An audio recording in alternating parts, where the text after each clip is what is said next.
네, 안녕하세요. 총광호입니다.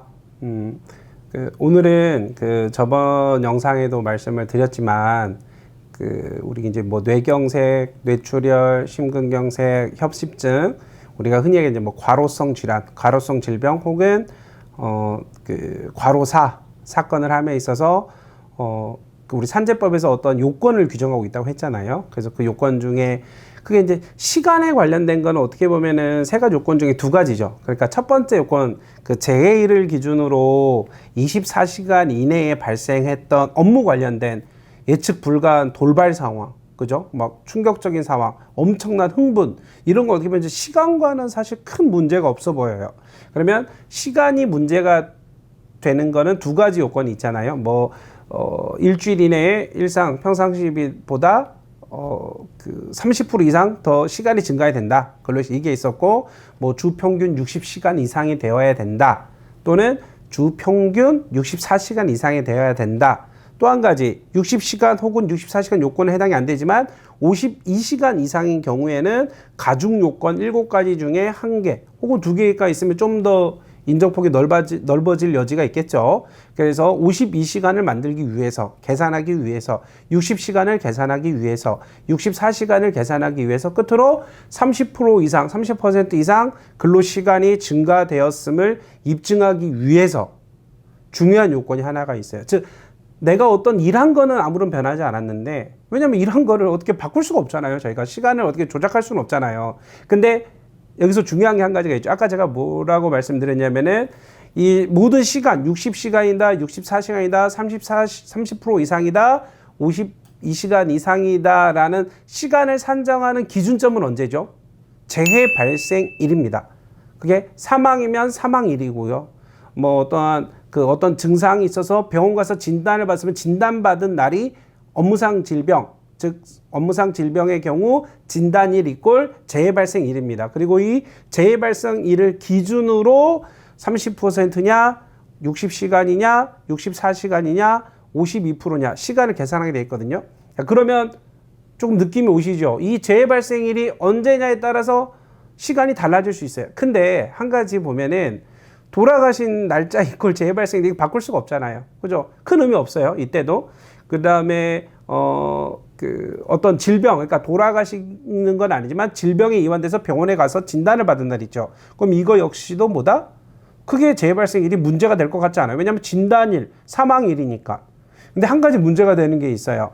그게 바로 뭐냐면은, 사임 이상이면서 돌아가신 채로 발견이 됐다.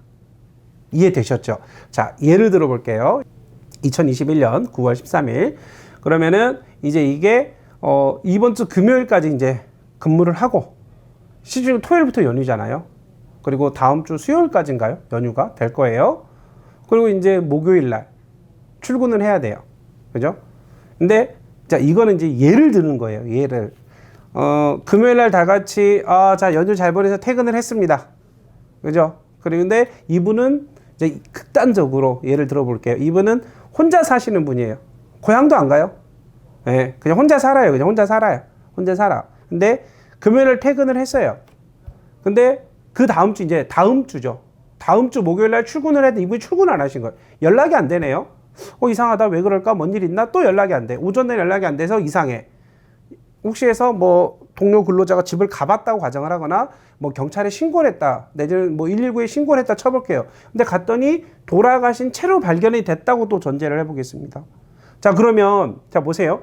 이분이 돌아가셨을 가능성이 있는 시점은 최소한 퇴근 이후니까 금요일 오후 저녁부터 언제까지죠? 목요일 날 발견됐으니까 목요일까지. 그러면 금요일, 토요일, 월, 화, 수, 다음날 목요일. 그럼 최소 5일 이상의 시간이 뒤로 흘러 있죠.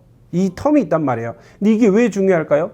만약에 이분이 금요일 날 퇴근하고 집에서 저녁 드시다 돌아가셨다. 예를 들면 이때와 아니면은 목요일 날 출근해야 되는데 아침에 일어나서 돌아가셨다. 이때가 차이가 많이 있을 수 있다라는 거. 왜요? 재해 발생일을 기준으로 과로 시간을 따지게 돼 있잖아요. 근데 만약에 금요일 저녁으로 금요일 밤으로 했으면 그때로부터 과로 시간을 따지니 계속 일한 게 잡힐 거 아닙니까? 그죠? 일주일간의 과로 시간을 놓고 봤을 때는. 근데 예를 들면 목요일 날 돌아가신 걸로 해버리면 어떻게 되죠? 수요일 날 쉬셨죠. 연휴니까. 화요일 날 쉬었죠. 월요일 날 쉬셨죠. 일요일 날 쉬셨죠. 토요일 날 쉬셨죠. 6일을 쉰 게 돼버려요. 그럼 일주일간 업무를 따지면 일을 안 하신 게 돼버린단 말이죠. 그래서 여기서 제가 드리고 싶은 말씀은 좀 슬픈 이야기지만 그런 일이 일어납니다. 일어나고 이게 쟁점이 되기도 해요. 즉 삶 이상으로 사후에 좀 늦게 발견된 경우에 그렇습니다. 그래서 이 경우에는 과연 사망일을 사망 추정 시간으로 나오겠죠. 이제 그때는 그죠? 추정 일자로 언제로 할 것이냐에 따라서 이게 그 사망일로부터 과로 시간 산정하는 거랑 이게 달라진다는 얘기입니다. 그래서 제가 이번 영상에서 하고 싶었던 얘기는 뭐냐면은 그만큼 재해 일자가 아주 중요해요. 아주 중요합니다. 왜냐면은 이게 그 과로 시간 산정과 직결될 수 있기 때문에. 근데 보통의 경우에 뭐 뇌경색, 뇌출혈, 심근경색 경우는 쓰러졌어요. 갑자기 몸이 아주 쓰러졌어요. 그러면 이제 그 날이 그 진단일이 아니면 쓰러져 병원에서 돌아가신 날이 제2일자가 되기 때문에 큰 문제가 없는데 이렇게 며칠 텀을 두고 이 휴가도 마찬가지겠죠. 휴가를 쓴다 그랬다. 근데 요즘 코로나 어디 못 가요. 집에서 방콕이라는 걸 했어요. 그냥 집에 계신 거예요.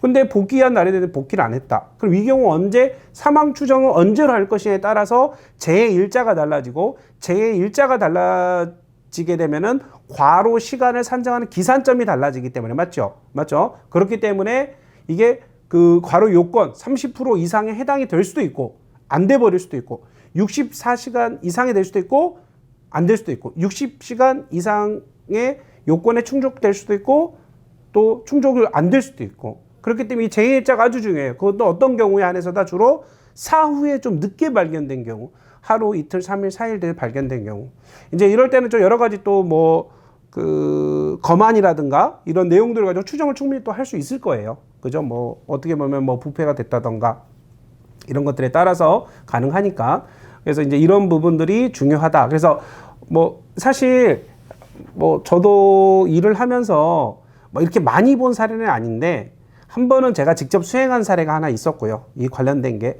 또 하나는 이제 다른 경로를 통해서 알게 된 사건이긴 한데 그래서 이 요건이 이 재발생 일자가 언제냐에 따라서 뭐가 과로 요건이 달라질 수 있다. 그래서 재발생 일자 따지는 게 아주 중요할 수 있다. 이거 역시도 우리 뇌질환, 심질환에 있어서 아주 중요한 판단 요건 중에 하나입니다. 꼭 체크사항 중에 하나예요. 그래서 그거를 꼭 신경을 쓰시길 바랍니다. 예, 고맙습니다.